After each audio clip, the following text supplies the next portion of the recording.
तर जय भीम सर्वांना. सर्वात आधी हा व्हिडिओ बघा.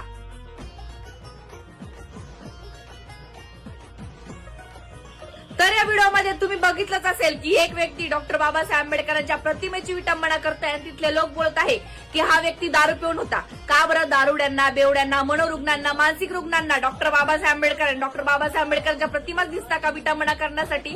तो व्यक्ती तिथपर्यंत जाऊपर्यंत तिथला सिक्युरिटी स्टाफ काय झोपलेला होता का? अरे लाज वाटली पाहिजे आज सिक्युरिटी स्टाफला आणि तिथल्या नगरपालिकेला.